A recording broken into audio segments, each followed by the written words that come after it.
여러분은 지금까지 살면서 누군가를 위해 기도해 본 적이 있으실 겁니다. 보통 누군가를 위해 기도한다면 누구를 위해 기도하시나요? 그리고 무엇을 기도하시나요? 대부분은 내가 사랑하는 사람들, 내가 좋아하는 사람들, 내가 소중히 여기는 사람들을 위해 기도할 것이고 그들이 잘 되게 해달라고 기도할 것입니다. 그렇지만 나를 괴롭히는 사람들을 위해서도 기도해 보신 적이 있으실까요? 아마 있을 겁니다. 하나님, 저들을 멸해 주십시오. 그러나 오늘 이 아브라함이 드리고 있는 기도를 보면 정말 우리와 반대의 기도를 하고 있는 모습을 볼 수가 있습니다. 아브라함은 사랑하는 롯을 위해서 기도하고 있지 않아요. 심판을 앞두고 있는 소돔을 위해서 기도하고 있습니다. 근데 참 특이한 것이 마치 하나님과 흥정을 하듯이 기도를 하고 있어요. 가게에 가서 물건을 살 때 요거 좀 더 깎아주시죠. 더 깎아주시죠. 이렇게 하는 것처럼 도대체 무슨 일이길래 아브라함은 이렇게 기도하는 걸까요? 우리는 아브라함의 이야기를 보고 있습니다. 지난주에는 여호와께서 천사와 함께 사람의 모습으로 아브라함을 찾아오신 것, 아브라함에게 나타나신 것을 보았죠. 아브라함을 찾아오신 주된 이유는 사라를 만나기 위해서였고 그렇게 사라와의 만남이 마무리가 되었습니다. 그런데 여호와께서 이 땅에 아브라함을 찾아오신 건 사라를 만나기 위해서만이 아니라 또 다른 목적도 있었으니 바로 소돔을 심판하기 위한 것이었습니다. 본격적으로 소돔을 심판하러 가시기 전에 오늘 아브라함과의 대화, 어떻게 보면 아브라함의 기도인데 이 내용이 주된 오늘 말씀의 본문의 주된 내용을 이루고 있어요. 그래서 오늘 이 부분을 살펴보면서 우리는 크게 세 가지를 볼 건데 아브라함을 향한 하나님의 계획을 볼 거고요. 그 계획을 실행하고 있는 아브라함의 모습을 볼 거고요. 그리고 그 계획을 최종적으로 완수하시는 분에 대해서 살펴보려고 합니다. 자, 먼저 아브라함을 향한 하나님의 계획을 보도록 하겠습니다. 자, 아브라함은 지난주 말씀처럼 천사와 함께 오신 그 여호와 하나님, 성경에는 사람이라고도 표현하고 있죠. 그분들을 극진히 대접을 했습니다. 식사와 대화가 끝났고요. 이제 오늘 본문은 여호와 천사들이 그 사람들이라고 나오고 있는 그분들이 다른 곳을 향합니다. 소돔을 향하는 것입니다. 그분들이 소돔을 향해 가시고 아브라함은 그냥 집에 있는 것이 아니라 그분들을 전송하러 함께 나갑니다. 그때 하나님이 이런 말씀을 하세요. 내가 하려는 것을 아브라함에게 숨기겠느냐. 이것이 하나님 혼잣말로 하신 것인지 아니면 천사들 옆에 있는 두 천사들에게 하시는 말씀인지 아니면 아브라함한테 직접 하시는 말씀인지 참 애매하지만 그런데 저는 이거 같아요. 옆에 있는 아브라함 들으라고 하나님이 혼자 하시는 말씀 같아요. 내가 하려는 것을 아브라함에게 숨기겠느냐. 이건 무슨 뜻입니까? 숨기겠다는 겁니까? 숨기지 않겠다는 겁니까? 숨기지 않을 거니까 특별히 이렇게 말하는 겁니다. 여기 강조하고 있어요. 내가 아브라함한테 절대로 숨기지 않을 거다. 감추지 않을 거다. 그러면 보통 이런 걸 누구한테 말하죠? 야, 나 비밀 있거든? 근데 너한테만은 꼭 말해주고 싶어. 내가 이런 계획이 있거든? 근데 너한테는 꼭 이 계획을 함께 하고 싶어. 누구한테 이런 말을 하죠? 가까운 사람, 소중한 사람, 내가 신뢰하는 사람, 나와 친밀한 사람, 그런 사람한테 이렇게 내 속마음을 이야기하지 진짜 싫은 사람, 신뢰가 가지 않는 사람, 그런 사람들한테는 이렇게 하지 않아요. 그런 사람들은 물어보더라도 넌 알 거 없어. 그냥 내가 어떻게 하는지 보기만 해. 이러고 말죠. 그러니 하나님이 내가 하려는 일을 아브라함에게 감추겠느냐라고 하는 것은 그만큼 하나님은 아브라함을 소중히 여기고 계시고 아브라함과 아주 친밀한 관계 속에서 아주 가깝게 아브라함을 대하고 계시다는 거예요. 그러면서 이어서 하시는 말씀이 이겁니다. 아브라함은 강대한 나라가 되고 천하 만민은 그로 말미암아 복을 받게 될 것이 아니냐. 내가 그로 그 자식과 권속에게 명하여 여호와의 도를 지켜 의와 공도를 행하게 하려고 그를 택하였나니 이는 나 여호와가 아브라함에게 대하여 말한 일을 이루려 함이라. 우리는 지금까지 아브라함의 이야기를 보면서 하나님이 아브라함에게 주신 말씀을 다 이제 들었습니다. 내가 너에게 큰 민족을 이루게 하겠다. 내가 너에게 큰 복을 주겠다. 너는 복이 되겠다. 이런 말씀들을 하셨어요. 오늘 말씀도 다를 바가 없는 말씀이지만 그런데 오늘 이 하시는 말씀 속에는 하나님이 아브라함을 향한 계획이 숨어 있습니다. 하나님은 왜 아브라함에게 큰 민족을 이루게 하시고 왜 아브라함이 복이 되게 하시나요? 왜 아브라함에게 복을 주시나요? 그 이유는 오늘 말씀해 보면 내가 그를 택하였기 때문이다. 내가 그를 택하였다는 말은 알다라는 말입니다. 내가 그를 알았기 때문이다. 택하였기 때문이에요. 그러면 왜 택하셨습니까? 아브라함을 왜 택하셨나요? 이게 중요한 겁니다. 아브라함으로 하여금 그로 그 자식과 그 권속들에게 명하여서 여호와의 도를 지켜 의와 공도, 정의와 공의, 그 의와 공의를 지키도록 하기 위해서이다. 그러니 아브라함을 택하셔서 아브라함으로부터 시작해서 그의 가족들, 그에게 속한 모든 사람들이 앞으로는 이렇게 살아가야 한다. 그것을 말씀하시는 겁니다. 그리고 창세기를 기록한 모세, 그리고 그 당시 이스라엘 백성들은 이제 가나안 땅을 향해 가고 있으면서 하나님이 율법을 주셨고 계속해서 그 이스라엘 백성들에게 명하시는 것이 너희는 이 율법을 지켜라. 나의 말씀을 지켜라. 순종해라. 이거였잖아요. 하나님의 말씀을 따라서 하나님의 법을 지키고 하나님의 의와 공의를 드러내며 사는 것이 아브라함을 택하신 목적입니다. 그렇기 때문에 하나님은 아브라함을 그냥 부르신 것이 아니에요. 계획을 갖고 부르셨습니다. 그 계획은 아브라함을 그저 부자 만들어 주려고 하는 계획이 아닙니다. 그냥 아브라함 잘 되게 하려고 하시는 계획이 아닙니다. 아브라함으로 하여금 하나님의 뜻, 즉 정의와 공의를 드러내며 살도록 하시는 것, 여기에 하나님의 계획이 있는 거예요. 그래서 그의 자손들인 이스라엘 백성들이 가나안 땅을 향해서 가고 있는데 그 땅에 들어가는 것 자체가 은혜입니다. 이들은 애굽에서 400년 동안 노예로 살고 있다가 하나님의 은혜로 애굽에서 나와서 그 땅에 들어가고 그 땅에 들어가는 건 마치 공짜와도 같았죠. 은혜이죠. 그런데 그 땅에 들어가면 네 맘대로 살아라. 그것이 아니라 그 땅에 들어가서 일종의 하나님께 드려야 할 소작료를 내야 했습니다. 그게 바로 의와 공평을 이루는 삶, 즉 의와 공의를 이루는 삶. 그것을 해야 됐던 거예요. 그것 때문에 이들을 구원하시고 이들을 택하신 겁니다. 그냥 이들 편하게 해주시려고 한 게 아니라요. 그러니 우리는 잘 생각해야 됩니다. 우리를 택하신 이유, 하나님이 내가 너를 안다라고 하는 것이 무슨 목적이 있는지를 생각하셔야 됩니다. 오늘 이제 공과 때도 아마 나눌 겁니다.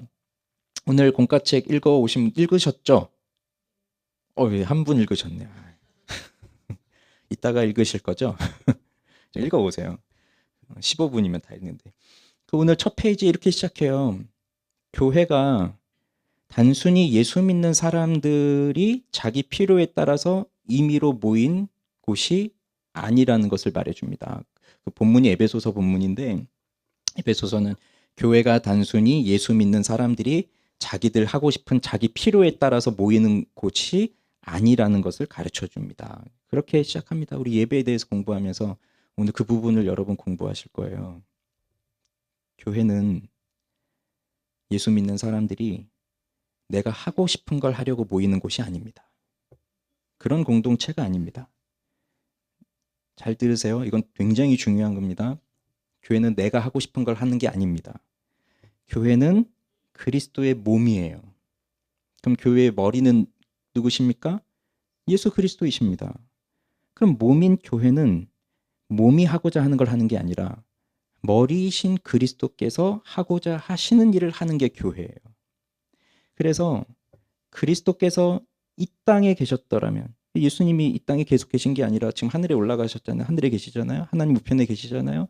근데 만약에 예수님이 이 땅에 지금도 사람으로 계셨더라면 지금 그 예수님이 하셨을 그 일을 하도록 부른 것이 교회라는 거예요. 그래서 교회는 내가 하고 싶은 걸 하는 게 아니라 예수님이 하실 일을 하는 겁니다. 그러면 그리스도께서 하셨을 일이 뭘까요? 지금 예수님께서 이 땅에 계시면 하실 일이 뭘까요? 그리고 그게 뭔데 우리에게 그걸 맡기셨을까요? 그게 바로 사명이라는 거예요. 사명.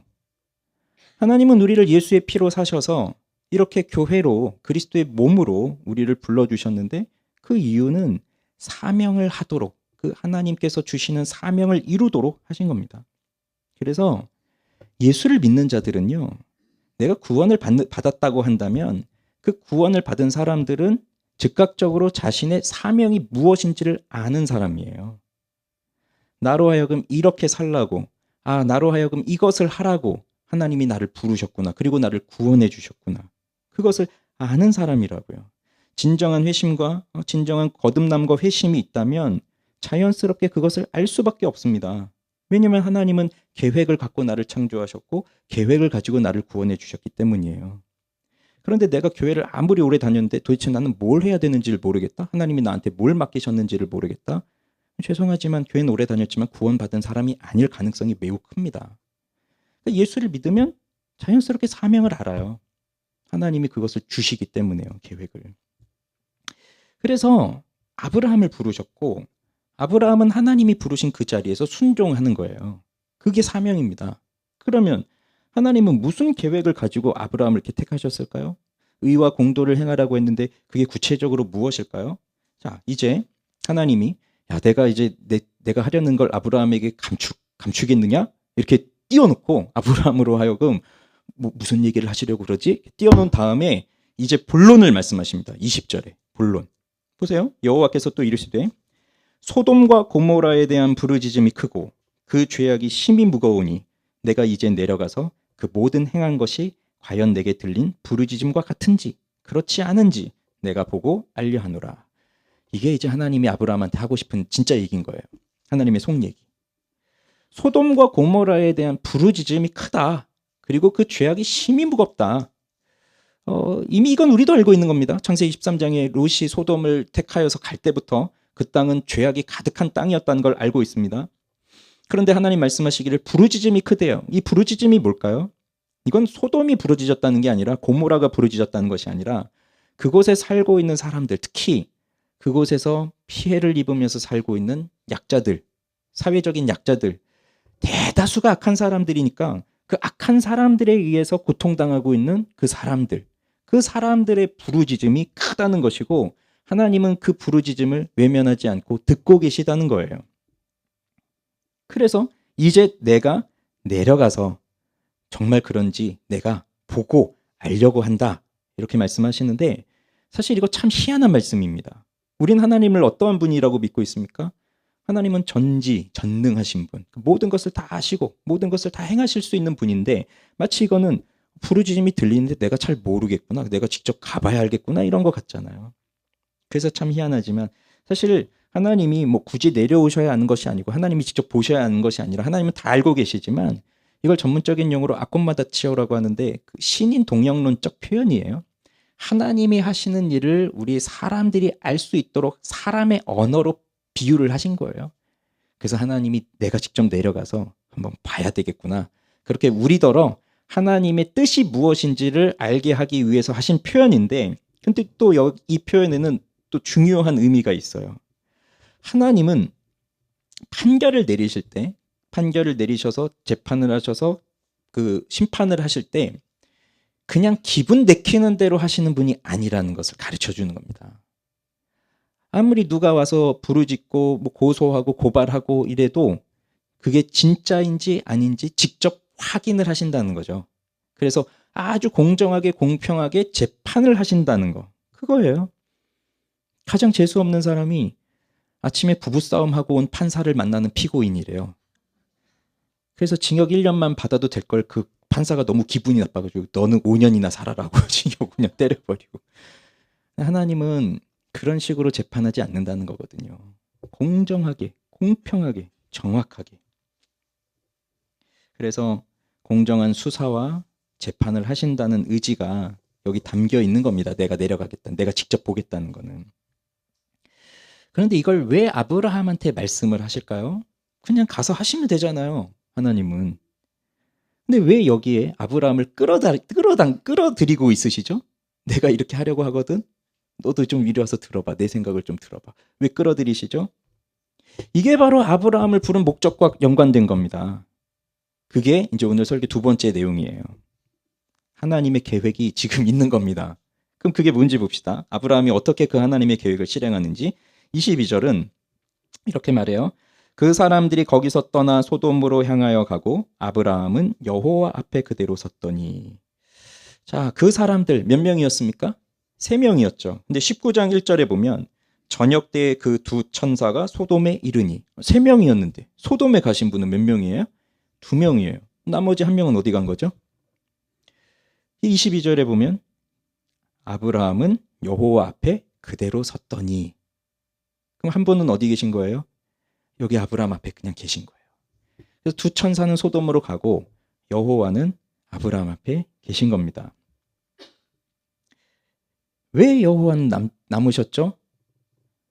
이게 아브라함하고 진솔한 대화를 하고 싶으셔서 그런 거예요.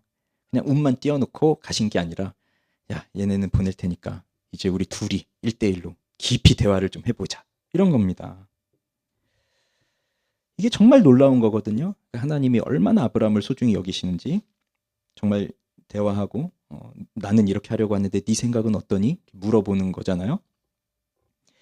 그러자 아브라함이 용기를 내어서 하나님께 이제 말씀을 드리는데, 아브라함이 하는 말을 보기 전에 우선 아브라함의 행동을 좀 눈여겨볼 필요가 있어요. 22절에는 여호와 앞에 그대로 섰더니 라고 되어 있는데, 아브라함이 여호와 앞에 그대로 섰더니, 23절에 23절에 보면 뭐라고 나옵니까? 23절에는 아브라함이 가까이 나아가. 그래서 가만히 서 있었던 것 같았는데 이제 가까이 나아간 거예요. 여호와 앞으로. 이 가까이 나아갔다는 단어가 나가쉬라고 하는 단어인데, 이 단어는 그냥 물리적으로 가까이 나갔다라는 것만 의미하진 않아요. 하나님과 아브라함이 한 3m 간격으로 이렇게 서 있다가 천사들 가니까 이제 한 50cm 간격으로 아브라함이 가까이 가서 그런 것만을 뜻하는 게 아니라, 이 단어가 의미하고 있는 바들이 참 많은데, 제의적 의미로서의 가까이 갔다, 즉 종교적 의미죠. 신학적인 의미. 그 다음에 법정적 의미로 가까이 나갔다라는 뜻도 있어요. 법정적 의미로 가까이 나갔다고 하면 어디로 간 거죠? 재판정에 간 겁니다. 재판 자리에.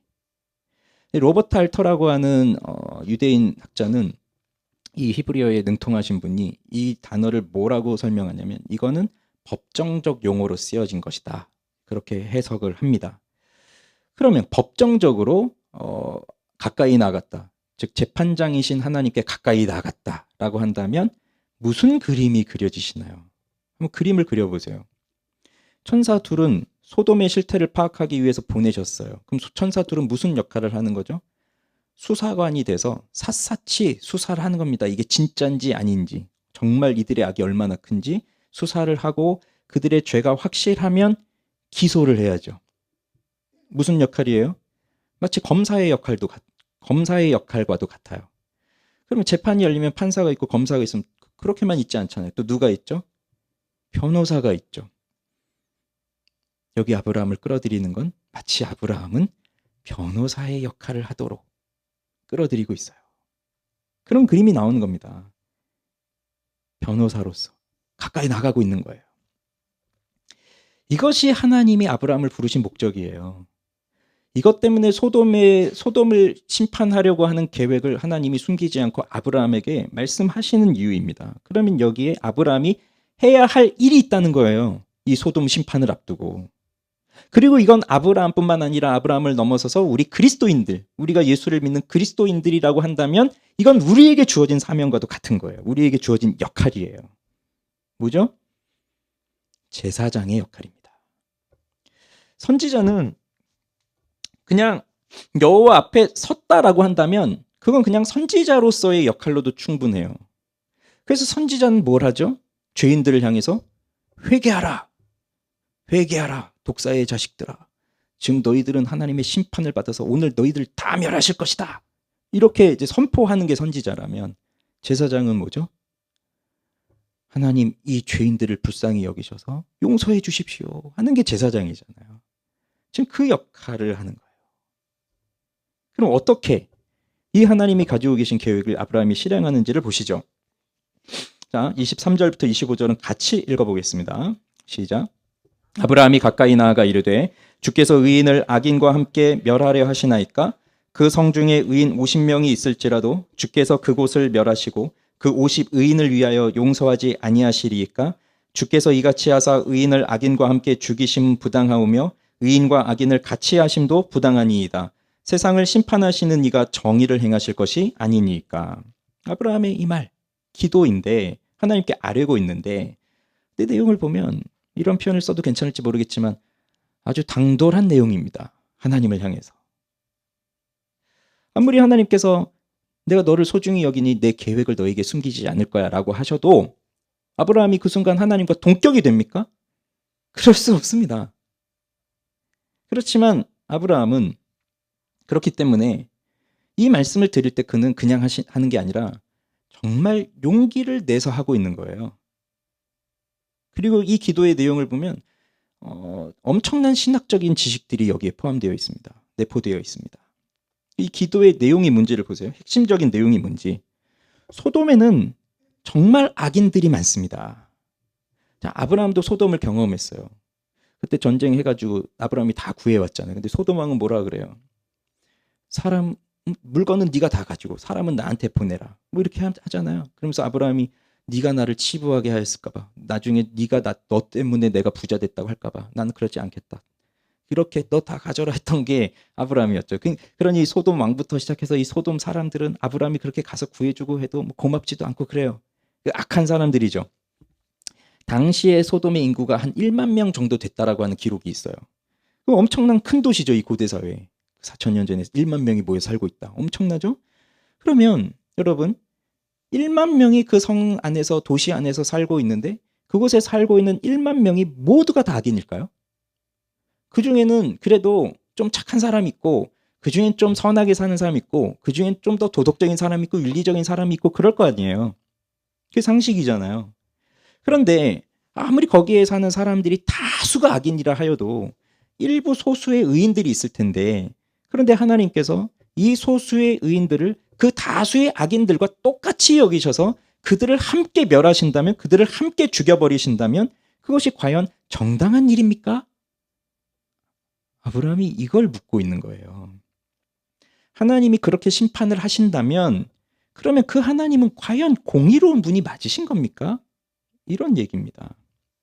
그래서 보세요. 주님께서 의인을 악인과 함께 멸하려 하십니까?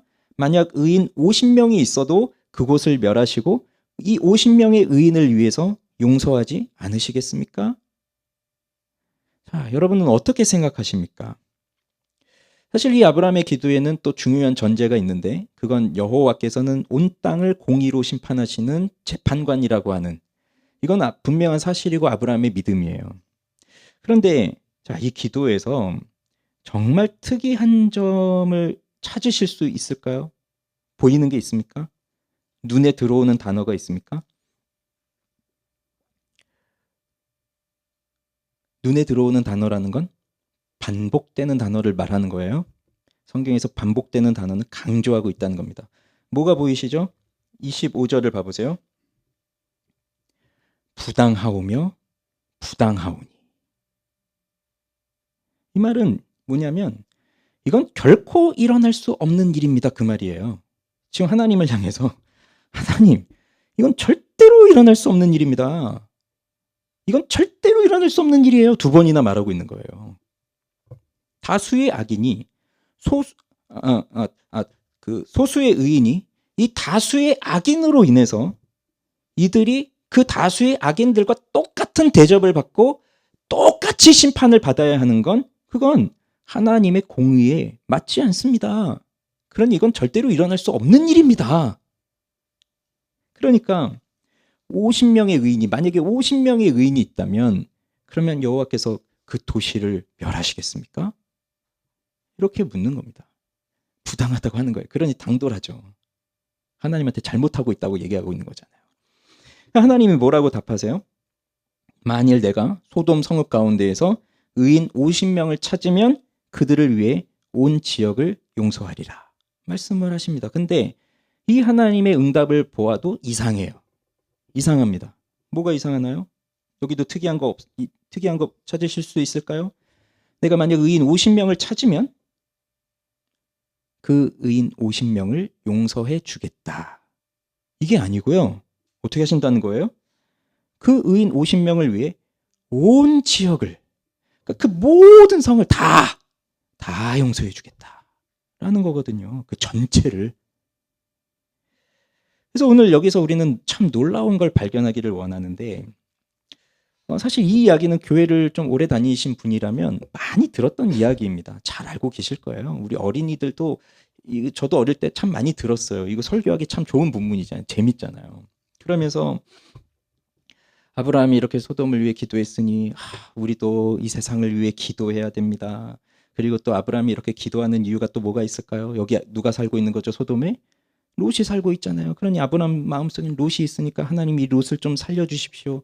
차마 롯의 이름을 대지는 못하지만 50명부터 쭉 내려서 10명 있으면 어떡할 거예요? 그 속에 롯에 대한 마음이 있으니까 제발 좀 롯 좀 살려주세요. 뭐 이런 마음을 가지고 하나님한테 지금 기도하고 있는 거, 뭐 그런 우리도 열심히 기도합시다. 다른 사람을 위해 기도합시다. 이런 얘기 참 많이 들었는데 한 주간 동안 이 본문을 계속 연구를 하다 보니까 오늘 아브라함이 드리는 기도는 그런 간구의 내용이 전혀 아니더라고요. 전혀 아니었어요. 그런 내용이 아니었어요. 저도 새롭게 깨달았어요. 뭐냐면 지금 이 기도는 롯을 위해서 하는 기도가 아니에요. 누구를 하는 거죠? 누구를 위해 하는 거죠? 소돔 전체를 위해서 드리는 기도예요. 그런데 더 놀라운 건 뭐냐면 당시 고대 사회만 하더라도 한 사람이 죄를 짓잖아요. 그러면 그 사람과 연관된 사람들이 다 책임을 지고 같이 벌을 받습니다. 그 연좌제라 그러죠. 우리도 어릴 때 자율학습 시간에 뭐 누가 막 저기서 떠들어요. 난 열심히 공부하고 있어요, 조용히. 근데 갑자기 문이 탁 열리면서 누가 떠들어? 다 엎드려! 뭐 우리 옛날에 그런 거 많았잖아요. 그러면 요즘은 그런 거 없지. 그랬다면 큰일 나겠지만. 근데 그래도 난 아무 말도 안 하고 공부만 하고 있었는데 쟤 때문에 또 엎드려 같이 벌 받고 했던 게 뭐죠? 연좌제잖아요. 같이 벌을 받아라. 지금은 없어졌어요. 이런 문화 자체가. 그런데 이 고대 근동 사회 이 당시만 하더라도 이건 너무 당연한 일이었던 거예요. 그래서 이 아이성 전투 때 패배하잖아요. 왜 그랬나 했더니 아간이라고 하는 사람이 여리고에서 물건을 훔쳐온 거예요. 근데 한 사람이 죄를 지었는데 그 책임을 이스라엘 전체가 지고 아간 한 사람만 죽으면 될 텐데 그거에 속한 모든 가족들이 다 하나님의 심판을 받거든요. 이런 것들이 연좌제인데 너무 당연한 거였죠. 이 당시 사람들이 생각할 때는. 그런데 아브라함이 하나님께 기도 드리는 내용을 보면 여기 소수의 의인들이 있습니다. 그런데 여기 이 소수의 의인들이 저기 있는 저 다수의 의인들과 똑같은 취급을 받고 똑같이 심판을 받는 건 그건 부당한 일입니다. 그건 정당하지 않습니다. 그러니 여기 소수의 의인을 봐서라도 여기 이 사람들은 살려주십시오. 이게 또 아니에요. 여기 이 소수의 의인들을 봐서라도 저 전부를 살려주십시오. 그걸 구하고 있는 겁니다. 근데 사실 이것도 잘 받아들여지지 않아요. 우리는요, 기본적으로 무슨 생각을 갖고 있냐면, 아니, 저 나쁜 인간들 때문에 왜 내가 고생을 해야 돼? 나는 이렇게 잘하고 있는데 내가 이렇게 노력해서 얻은 걸 왜 쟤네들이 저렇게 나쁜 놈들이 받아가야 돼? 나 때문에? 그건 있을 수 없는 일이야. 이것도 정의가 아니야. 쟤는 나쁜 놈들이니까 나쁜 놈들 쟤네들은 죽어야 되고 내가 열심히 노력했으니까 내가 얻은 건 이건 내가 가져야지. 왜 내가 한 거 가지고 쟤네들을 다 줘야 돼? 말도 안 돼. 이게 기본적으로 사람들이 갖고 있는 의식인데 아브라함은 또 그걸 뛰어넘고 있는 거죠. 소수의 의인이 한 그 의로운 일을 통해서 정말 나쁜 인간들도 구원받게 해주십시오. 그걸 말하고 있는 거니까. 그런데 하나님은 그 아브라함의 요구에 오케이, 좋다. 그렇게 하겠다. 그래서 의인 50명이 있다면 나는 그 의인 50명으로 인해서 그 지역 전체를 다 용서하겠다. 소수의 의인들이 행한 의를 저 다수의 악인들에게 전가시켜 주겠다.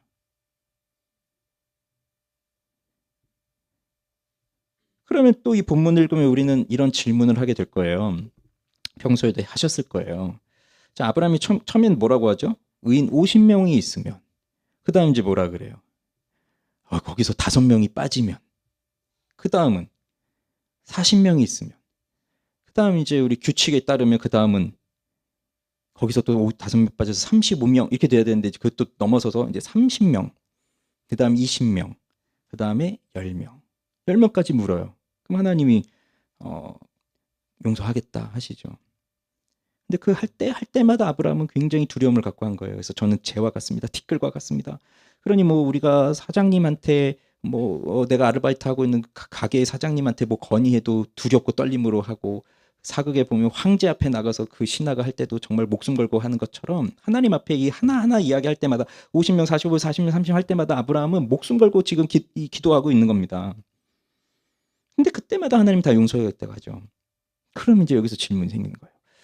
왜 10명에서 멈췄지? 그 다음 이제 9명, 8명, 5명, 3명, 2명, 그래도 마지막 한 명이라도 있으면, 한 명만 있으면 어떡할 거예요? 아니 9명 있었어요, 의인이. 그럼 어떡할 거예요? 그럼 마지막 최후 한 명. 한 명까지 물어봤어야지. 왜 안 물어봤을까요? 근데 아브라함 입장에서는 이제 더 이상 물어볼 필요가 없어졌습니다. 왜 그럴까요? 중요한 원리를 발견했어요. 50명, 45명, 40명, 30명, 20명, 10명. 무슨 원리죠? 아주 소수의 의인이 있다 하더라도 하나님은 용서하시겠다는 거예요. 그러니 10명이든 1명이든 하나님은 용서하시겠다는 것이 분명히 드러난 겁니다. 굳이 물어볼 필요가 없는 거예요. 그런데 우리는 결과를 압니다. 소돔은 어떻게 되죠? 19장에 이제 나오는데 소돔은 심판을 받죠. 사라집니다, 불 속으로. 왜 그렇죠? 이유가 뭔가요? 의인이 한 명이라도 있었다면 하나님은 다 용서하시겠다고 하셨는데 왜 그렇죠? 소돔에는 의인이 한 명도 없었던 겁니다. 그럼 또 질문하겠죠? 롯 있잖아요, 롯. 성경 어디 보니까 롯은 의인이다 나오던데. 그렇죠. 성경에 롯을 의인이라고 소개하긴 하지만 그건 상대적 의미로서의 의인이에요. 노아의 홍수 때도 당대의 노아는 당대의 의인이더라 할 때 그건 절대적으로 의인이 완벽한 의인이라는 게 아니라 상대적으로. 그래도 그 당시 사람들에 비해서 노아는 좀 착하게 살더라. 롯도 그 소돔 사람들에 비해서는 그래도 좀 착하게 살더라. 그런 의미지. 하나님의 심판을 면할 수 있을 정도로의 완벽한 의인은 아니었다는 겁니다. 그러니 소돔에는 하나님의 용서를 받을 수 있는 의인 한 명이 없었던 거예요. 한 사람도 없었던 거예요. 그리고 그건 소돔뿐만이 아니라 지금 우리도 마찬가지입니다. 의인은 하나도 없습니다. 그리고 지금 이 기도를 드리고 있는 아브라함조차도 사실 그도 완벽한 의인은 아니죠. 그리고 오늘 본문은 이렇게 끝나요. 여호와께서 아브라함과 말씀을 마치시고 가시고 아브라함도 자기 곳으로 돌아갔더라. 아브라함은 이제 집으로 간 겁니다. 아브라함은 소돔을 구하는 일에 성공했나요? 결과적으로 보면 성공을 못했죠. 심판을 받았잖아요. 물론 롯의 가족들은 구원을 받죠. 그건 이제 다음 주에 또 보겠지만 하나님이 아브라함을 생각하셔서 그 롯과 가족들을 구해 주시거든요. 그렇지만 소돔이라고 하는 곳은 완전히 멸망을 받았죠. 심판을 받았죠. 하나님의 계획은 아브라함을 통하여서 이 제사장의 역할을 해서 이 죄인들을 위해 기도하고 그들을 하나님께로 인도하고 그 소돔이라고 하는 곳도 의와 정의가 어디 있습니까 거기에. 그래서 다음 주에 볼 내용을 보면 그 천사들이 갔을 때 그들이 그 소돔 사람들이 하는 행태와 또 거기서 롯이 하는 일과 이런 것들을 봐보세요. 정의, 공의 이런 건 없는 그런 세상에 이제 아브라함으로 하여금 아브라함과 너의 가족들은 이 땅의 이 어두운 세상에 의와 공의를 드러내도록 하라. 이것이 하나님이 그를 부르신 목적입니다. 그래서 아브라함은 목숨을 걸고 기도한 거예요. 그러나 성공은 못했죠. 그냥 집으로 돌아갔고 멀리서 보니까 소돔이 불타는 걸 볼 뿐입니다. 그래서 이것이 오늘 설교를 여기서 마칠 수 없는 이유가 돼요. 아브라함이 기도했고 하나님이 소돔을 용서해 주셨으면 오늘 설교는 여기서 끝나는데 세 번째를 봐야 됩니다. 이 계획을 완수하는 분이 있어요. 아브라함은 못했지만 완수하시는 분. 누구라 말하지 않아도 이제 여러분은 다 알고 계실 겁니다. 예수 그리스도시죠. 자, 여호와께서 천사 둘과 함께 사람의 모습으로 오셨잖아요. 지금 아브라함한테 나타나셨잖아요. 그리고 둘은 갔어요. 그다음 19장은 분명 그 둘을 천사라고 또 표현하고 있어요. 그럼 여기 남은 분, 한 분, 이분은 누구입니까? 여호와 앞에 섰다고 했으니까 이분은 여호와잖아요. 그러면 지금 아브라함은 여호와를 만나고 있고 독대하고 있는 것인데 대부분의 조직신학자들은 이 여호와를 누구라고 말하냐면 성육신하기 이전의 성자 하나님이시다. 대부분 그렇게 봐요. 물론 뭐 모든 학자들이 다 그런 건 아닌데 대체로 우리 조직신학자들, 우리 개혁신학 안에서는 이분은 이 여호와의 사자라고 나오시는 이분, 뭐 하갈을 만났던 분도 그렇고 성육신 이전에 성자 하나님 그리스도께서 오신 것이다. 그러면 그렇다고 한다면 지금 아브라함은 누구와 함께 누구 앞에서 이렇게 대화를 하고 있는 겁니까? 누구와 대화를 하고 있는 거예요? 예수님과 대화를 하고 있는 거예요. 그래서 요한복음 보면 예수님이 너희 조상 아브라함은 나이 때 올 것을 보고 즐거워했고 기뻐했다. 사람들이 너는 나이 50도 안 됐으면서 네가 아브라함을 봤느냐? 이러는 것이 예수님은 난 아브라함을 봤다. 그 얘기를 하시는 거잖아요. 지금 아브라함이 예수님을 만나고 있는 거예요. 오늘 이 장면을 보면. 그럼 아브라함이 하고 있는 간구의 내용이 뭐예요? 소수의 의인을 보셔서라도 저 대다수의 저 악인들을 용서해 주십시오라고 하는 간구인데 이걸 누가 하시는 겁니까? 이 일을 누가 하세요? 예수님이 하시는 일이잖아요. 그러니까 지금 아브라함이 하고 있는 기도는 예수님이 곧 하실 그 일을 하고 계신 거예요. 그러니 하나님이 그걸 들으시고 예수님이 들으시고 그래 알겠다. 용서하겠다. 그리고 그렇게까지 말씀 안 하셨지만 내가 이 일을 할 것이다. 그게 바로 예수님이 하실 일이었고 하나님의 구원의 계획이었던 겁니다. 아브라함은 그걸 기도하고 있었던 거고요. 하나님은 세상을 창조하시기 전부터 세상을 구원할 계획, 목적을 갖고 계셨어요. 그래서 삼위 하나님은 이미 영원 전부터 이 죄인들을 향하여 구속하실 방법을 정하셨습니다. 즉 대속적 죽음, 죄인들을 위하여 대신 죽는 대속적 죽음, 그것으로 구속의 방법을 정하셨고요. 그러면 누가 죽을 것이냐? 성자 하나님께서, 예수 그리스도께서 죄인들을 대신하여 죽으시는 구속자가 되시기로 정하셨고요. 그럼 누구를 구속하시고 누구를 구원하실 것이냐? 예수 그리스도 안에서 택한 자들. 그 택한 자들을 위하여 예수님이 오셔서 그 택한 자들을 위하여 십자가에 못 박혀 죽으시는, 모든 사람이 아닙니다. 하나님이 택하신 그들을 위하여 십자가에 못 박혀 죽으시는 그 일을 하나님은, 삼위 하나님은 이미 영원 전부터 계획하셨어요. 그래서 이 구원의 계획이 예수님이 이 땅에 오셔서 십자가에서 죽으시고 부활하심으로써 이루어졌죠. 그래서 예수님은 우리를 위한 제사장이신 겁니다. 제사장. 아브라함은 소돔을 위해 기도했습니다. 그럼 생각해 보세요. 아브라함한테 소돔은 어떤 곳일까요? 아브라함에게 소돔 사람은 어떤 사람들일까요? 아브라함한테도 어쩌면 소돔은 없는 게 더 나을 수도 있어요. 우리도 살면서 저 악당들, 악인들, 정말 이 사회 질서를 거스르고 막 이런 사람들 보면 막 화나잖아요. 그럼 나하고 별 상관없어도 저 사람들은 없어져야 되는데 이런 생각하듯이 소돔이 없어지면 아브라함한테는 더 편할 수도 있어요. 그 사람들이 만약에 그들이 갖고 있는 이 욕심을 가지고 부자가 된 아브라함의 재물을 언제든지 노리면서 언제든지 쳐들어오고 그래서 아브라함을 죽이고 그럴 수도 있으니까 소돔이 사라지면 아브라함 입장에서 더 안전하게 살 수도 있을 터인데, 그런데 아브라함은 지금 이 소돔을 위해서 기도하고 있는 겁니다. 내가 좋아하는 사람을 위해 기도하고 있는 것이 아니에요. 나를 잘해주는 사람을 위해서 기도하고 있는 것이 아니에요. 나를 인정해주는 사람을 위해서 기도해주고 있는 것이 아니에요.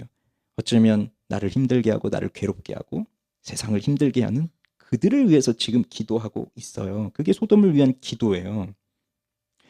예수님도 우리를 위해 기도하셨습니다. 우리를 위해 기도하셨습니다. 지금도 우리를 위해 기도하십니다. 그러면 우리는 누구일까요? 우리는 보통 이렇게 생각합니다. 예수님이 우리를 위해 기도하셨다고 하면 모두가 감동을 받아요. 나 같은 사람을 위해 기도해 주시다니. 근데 거기서 우리는 대부분이 이런 생각합니다. 나는 이 세상에서 부당한 대우를 받고 있는 피해자야. 이런 피해자인 나를 위해 예수님이 기도해 주시니 너무 고맙습니다. 우린 이런 생각을 하면서 예수님이 나를 위해 기도해 주셨다는 것에 감동을 받지만 착각입니다. 우린 피해자가 아닙니다. 우린 가해자입니다. 우린 여기 소돔에서 부르짖는 소수의 약자들이 아니라 우리는 저 사람들을 괴롭히는 다수의 악자들입니다. 악당들입니다. 우리는 큰 죄인들입니다. 착각하지 마십시오. 예수님이 우리를 위해 기도하실 때 너희는 정말 착한 사람들이야. 근데 여기서 이렇게 고통을 당하다니 내가 너희를 위해 기도해 줄게. 그거 아닙니다. 너희는 죄인이야. 그래도 난 너희를 위해 기도한단다.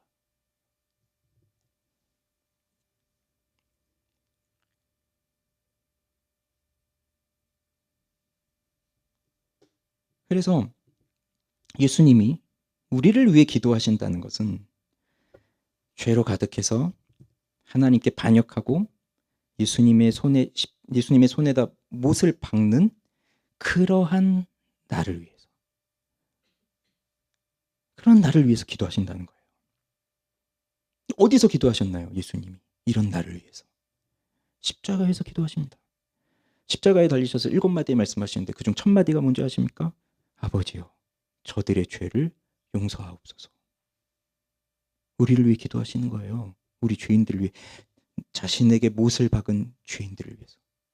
제가 못 안 박았는데요, 그건 예수님 모르는 사람들의 얘기고, 예수님을 만났다면 모두가 다 내가 예수 죽인 자구나, 그걸 깨달은 사람들이에요. 아직도 그걸 모르겠습니까? 그럼 예수 안 믿는 거예요.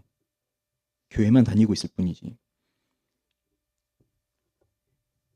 그런데 아브라함도 죄인들을 위해 기도하고 예수님도 죄인들을 위해 기도하지만 다른 것이 있어요. 차이점이. 아브라함은 기도하고 집으로 갔습니다. 예수님은 어디로 가셨나요? 십자가로 가신 거예요. 아브라함은 저는 티끌과 같습니다. 재와 같습니다. 그러면서 목숨을 걸고 기도했다면 예수님은 정말로 목숨을 바치셨어요. 목숨을 버리셨어요. 그래서 하나님은 그 예수님을 다시 살리심으로써 예수님의 의로움을 입증해 주셨죠. 그래서 아브라함은 소돔을 구할 수 없었지만 예수님은 우리를 구하신 겁니다. 오늘 우리가 여기에 있을 수 있는 이유는 내가 좀 더 착하니까, 내가 상대적으로 그래도 의롭게 사니까 그런 것이 아니라 우리를 위해 죽으신 예수 그리스도 때문이에요. 우리 모두는 다 죄인입니다. 의인은 하나도 없습니다. 그러니 내가 누군가를 대신해서, 우리는 흔히 중보라는 표현을 쓰지만 그것도 사실 잘못된 표현이에요. 중보는 예수님만 하시는 거예요. 중보기도는 예수님만 하실 수 있는 거예요. 우리는 중보자가 될 수 없어요. 내가 죄인인데 어떻게 중보를 합니까? 중보라는 건 하나님과 다리를 이어주는 건데, 내가 죄인인데 나도 떨어져 있는데 어떻게 이어줄 수가 있어요? 예수님이 하시는 건데, 그래서 어쨌든 내가 다른 사람들을 위해 기도하고 다른 사람들을 하나님께로 인도하고 하는데, 사실 그렇게 할 수 있는 사람은 아무도 없다는 얘기예요. 그래서 하나님이 사람의 몸으로 이 땅에 오셔서 우리의 죄를 대신하여 십자가에 못 박혀 죽으신 겁니다. 그리고 부활하신 거고요. 그래서 예수님이 이루신 그 의가 성령으로 말미암아 예수를 믿는 자들에게 전가되어져서 우리는 의인이 된 거예요. 여기 이게 나오는 겁니다. 모두가 다 죄인인데요. 이 지구상의 모든 인간이 다 죄인인데요. 예수님 한 분이 하나님의 말씀에 순종하여 십자가에 못 박혀 죽으심으로 부활하심으로 예수님 한 분이 이루신 그 의가 믿는 우리들에게 전가되어져서 우리가 의인이 되었어요. 우리의 것이 된 거예요. 그래서 로마서 3장 25절 26절은 이렇게 말합니다. 이 예수를 하나님이 그의 피로써 믿음으로 말미암는 화목 제물로 세우셨으니 이는 하나님께서 길이 참으시는 중에 전에 지은 죄를 간과하심으로 자기의 의로우심을 나타내려 하심이니 곧 이때에 자기의 의로우심을 나타내사 자기도 의로우시며 또한 예수 믿는 자를 의롭다 하려 하심이라. 아멘. 자, 이제 적용을 하면 마칠게요. 저를 보세요. 설교 때는 설교자를 보는 겁니다. 안 적으셔도 돼요. 그냥 저를 계속해서 보고 계시면, 설교자를 누가 설교를 하든. 아브라함은 하나님의 계획으로 부름을 받았습니다. 하나님은 아브라함을 통해서 하나님의 정의와 공의가 이 세상에 드러나도록 하신 거예요. 그걸 원하셨어요. 그래서 정의와 공의를 잃어버린 이 세상을 향해서 아브라함은 기도하고 그들을 하나님께로 인도하여야 할 사명을 가지게 된 겁니다. 그리고 아브라함은 하나님을 알아가면 알아갈수록 그 사명이 무엇인지를 더 정확하게 깨달으면서 그 일을 한 거예요. 그렇게 그 계획을 실행하고 있는 거죠. 우리를 부르시고 우리를 구원하시고 우리를 하나님의 자녀로 삼으신 목적도 동일한 겁니다. 우리를 향한 하나님의 계획이 있으시다는 거예요. 그래서 설교 앞부분에서 구원을 받은 사람들, 예수를 믿는 사람들은 모두가 다 사명이 있다라고 했는데, 사명을 아는 사람들이다라고 했는데, 그러면 우리에게 주어진 사명이 무엇일까요? 그리고 저는 이 사명을 특권이라고 말하고 싶습니다. 왜냐하면 예수님 만나지 못한 사람들은 없어요. 이게 이 놀라운 이 영광스러운 일이 우리한테만 있는 거예요. 예수 믿는 사람들한테만. 이 사명이 없다? 불쌍한 사람인 거예요. 그러면 우리에게 주어진 이 사명 특권이 뭐죠? 베드로 사도가 뭐라고 말하나요? 너희는 왕 같은 제사장이라. 너희는 왕 같은 제사장들이라. 그럼 우리는 또 이 말을 들으면 다 감동을 받아요. 그래, 왕 같은 제사장이지. 아, 그래, 우리 모두는 제사장이지. 아, 무슨 저 목사만 제사장이야? 나도 제사장이야. 다 감동을 받는데, 그러면서 우리 서로 축복해 주죠. 너는 택한 족속이요, 왕 같은 제사장이라. 이렇게 막 우리 축복해 줘요. 서로 막 얼싸 안고 뭐 울고. 근데 맞습니다. 하나님 우리를 이 자리로 부르신 거예요. 제사장의 자리로. 그런데 이건 명심하십시오. 왕 같은 제사장은 결코 명예직이 아닙니다. 근데 우린 이걸 다 명예직으로 생각하고 있어요. 하나님 우리를 이렇게 부르셨어. 근데 넌 참 대단한 존재야. 그러니 힘내. 근데 아무것도 안 해요. 제사장으로서 역할을 해야 되는데 아무것도 안 해요. 그래서 서로는 제사장 이러고 있어요. 그게 뭡니까? 왕 같은 제사장으로 부르셨다는 건 이 제사장직은 절대 명예직이 아닙니다. 제사장의 업무를 생각해 보세요. 제사장의 직무를 생각해 보세요. 구약시대 이스라엘의 상번제만 좀 예를 들어서 그 제사장의 수많은 직무 중에 하나, 상번제만 생각해 볼게요. 상번제가 뭐냐면 이스라엘은 아침과 저녁으로 날마다 번제를 드려야 됐습니다. 이건 국가적 제사입니다. 그러니까 개인에 드리는 제사가 아니라 이스라엘 국가가 드려야 할 번제였어요. 근데 그걸 아침 저녁으로 하루도 빠짐없이 드려야 하는 건데, 이때는 제사장이 그걸 해야 되는 거죠. 개인 제사야 개인이 와서 하면 되는 거지만 이건 국가적인 일이기 때문에 제사장이 합니다. 그러면 아침과 저녁으로, 그리고 이 번제를 드릴 때 그냥 얼렁뚱땅 재물 하나, 양 한 마리 가지고 뚝 드리고 뭐 그런 게 아니거든요. 나중에 레위기를 보세요. 하나님 앞에 제사 드릴 때 얼마나 그것이 준비해야 될 게 많은지. 그러니 이건 그냥 아침에 일어나서 양 한 마리 잡고 땡 하고 이런 게 아니라 그 한 번의 제사를 위해서 엄청난 준비를 해야 되는 거거든요. 근데 그것이 뭐 1년에 한 번이 아니라 매일 아침과 저녁이에요. 매일 아침과 저녁. 그러면 남들은 아침에 다 자고 있을 때 제사장은 일찍 일어나서 그 일을 하는 겁니다. 저 자고 있는 사람들을 위해서. 그 다음에 저녁에 모두가 다 일하고 와서 피곤해서 모두 다 그냥 유튜브 보고 뭐 게임하고 뭐 이러면서 놀고 있을 때 제사장은 그 시간에 가서 또 하나님 앞에 번제를 드리는 겁니다. 누구를 위해서? 지금 저렇게 피곤해서 자빠져 있는 사람들을 위해서. 그럼 제사장은 언제 쉬어요? 못 쉬는 거예요.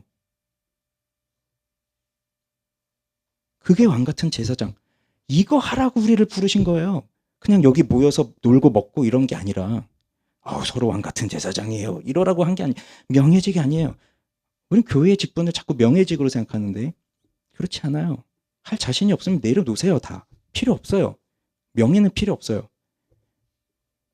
그렇게 부르신 겁니다. 그렇게.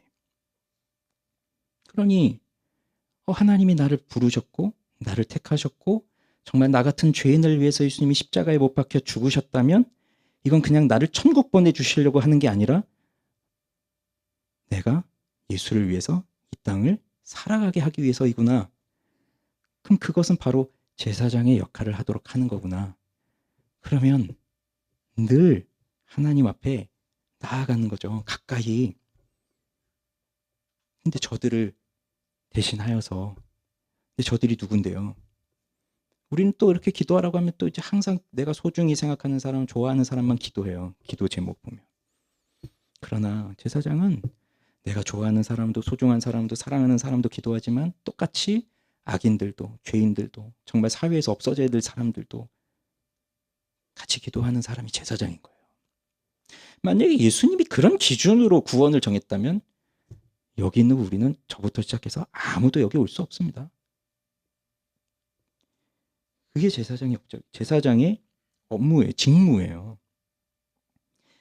이걸 부르셨다는 거예요. 지금 이렇게 이건 하나의 예일 뿐이에요. 이 상번제는.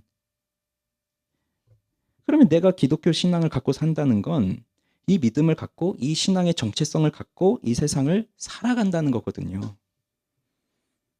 그럼 뭐 하는 걸까요? 기도해야죠. 기도해야죠. 제가 이 말을 할까 말까 되게 고민을 많이 했는데 그냥 할게요. 뭐 기분 나쁘셔도 어쩔 수 없어요. 뭐 할게요. 뭐 하나님의 말씀을 전하는데 여러분 저 싫어하셔도 괜찮고 제가 1부 때 하고 좀 2부 때는 하지 말아야지 했는데 그냥 해야 되겠어요. 뭐 싫으시면 딴 교회 가시면 돼요. 특히 형제님들께 제가 좀 권면을 드리고 싶은데 기도하십시오. 기도. 왜 아내들한테 기도를 다 맡겨요? 교회 나와서 기도하세요 좀 하면 우리 자매님들은 뭐 아침에 오시든 저녁에 오시든 나와서 기도하시는데 남자분들은 보지를 못했어요. 나와서 기도하는 걸. 기도하세요. 기도를 남한테 맡길 수 없어요. 내가 기도해야죠. 내가 제사장인데. 여러분 사명이 뭔지 모르겠습니까? 모르겠으면 여러분 결혼하셨잖아요. 그게 사명이에요. 내가 남편, 아버지. 그 집에서 제사장이에요. 남편인데 아버지인데 내가 기도도 안 하고 그러고 있다? 그 집은 말아먹은 거예요. 다. 이거 아내가 대신 할 일이 아니에요. 나한테 주신 사명인데 왜 떠넘깁니까? 기도하셔야 돼요.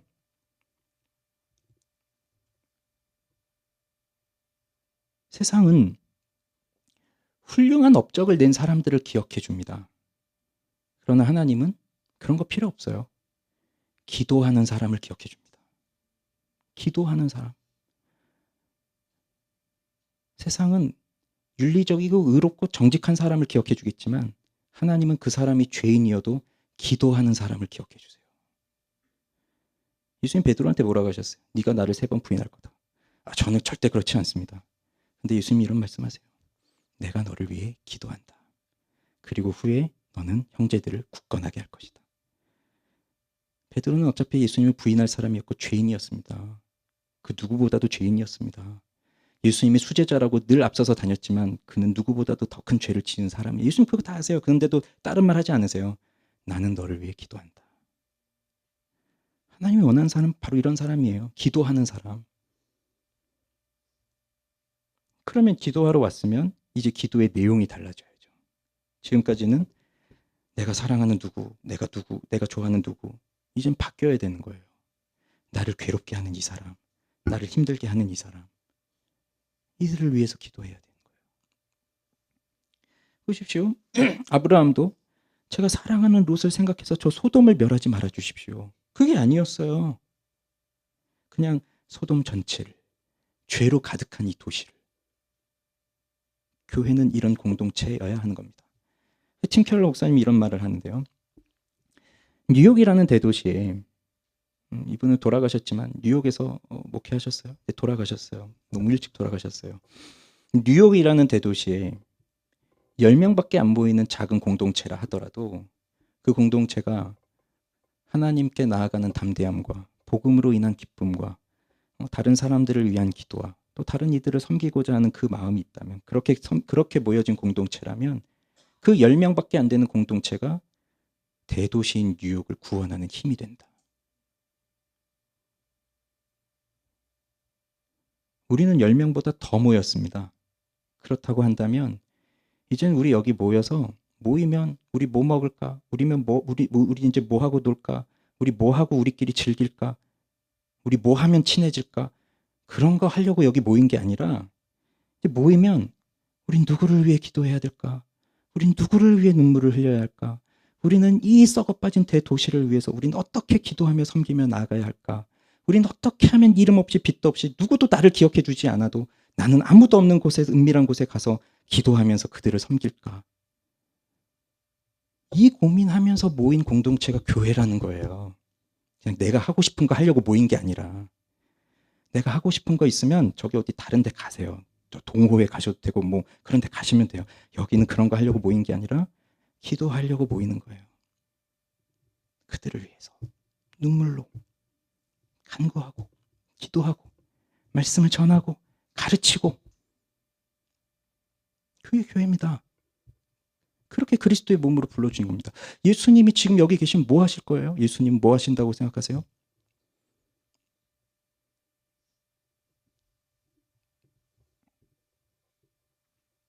그래서 마지막으로 이 일을 정말 잘하고 싶잖아요. 잘하고 싶지 않습니까? 잘하고 싶잖아요. 그러면 예수님을 만나야 합니다. 그래서 오늘 설교의 결론을 이렇게 내리시면 안 돼요. 야, 그래, 우리 기도 열심히 하자. 이렇게 결론 내리시면 안 돼요. 전 이거 말하려고 지금 1시간 동안 얘기한 게 아니에요. 우리는 이 적용을, 이 결단을 수십 년째 하고 있습니다. 수십 년째. 기도 많이 해보자. 기도 열심히 해보자. 수십 년째 하고 있는데 수십 년째 못 지키고 있어요. 늘 실패합니다. 이 계획. 왜 그런 줄 아세요? 예수를 못 만났기 때문이에요. 예수를 만난 사람들은 기도하게 되어 있어요. 근데 내가 기도를 안 한다? 하루 사는데 하루 10분도 기도를 안 한다? 5분도 기도를 안 한다? 우리 중학생들 20년 전 중학생들 평균 하루 기도 시간이 8초라던데 하루 3번 기도하나 봐요. 밥 먹을 때. 근데 요즘 애들은 밥 먹을 때도 기도 안 하죠. 그럼 예수님 못 만났다는 얘기예요. 그럼 뭡니까? 오늘 중요한 결론은 도대체 뭐예요?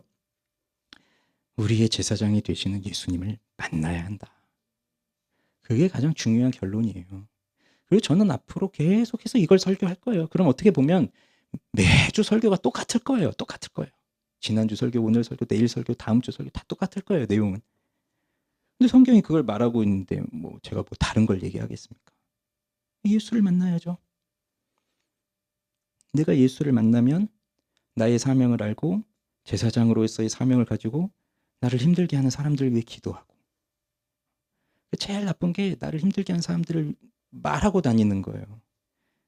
그래서 우리 교역자들이 신대원 가면 모여가지고 늘 하는 말이 우리 담임 목사님은 말이야 늘 목사님 욕하고 우리 교회는 말이야 이러면서 교회 욕하고 전도사님들이 하는 게 근데 그런 사람들은 좋은 목회자가 될 수가 없어요. 그냥 하나님 앞에 기도하는 거예요. 하나님 앞에. 뭐 다른 사람이 그거 알면 뭐 할 겁니까? 그 사람들이 뭘 해결해 줄 겁니까? 그냥 하나님 앞에 아무도 없는 곳에서 은밀하게 그를 위해서 기도하는 것 이게 사랑입니다. 뭐가 사랑입니까? 이게 사랑이에요. 기도하는 것. 그래서 우리는 이제 서로를 위해 기도해 주시기 바랍니다. 다른 건 몰라도 뭐 저분이 뭐 돈을 좀 잘 벌고 뭐 자식들이 좀 잘 되고 그런 건 몰라도 그냥 이거 하나 예수님을 만나게 해 주십시오. 진정한 회심과 구원의 역사가 일어나게 해 주십시오. 이것만은 우리가 꼭 기도하는 그런 공동체가 되면 좋겠어요. 다른 건 몰라도. 그게 아브라함을 부르신 이유였고 또 우리를 부르신 이유입니다. 우리 함께 찬양하죠.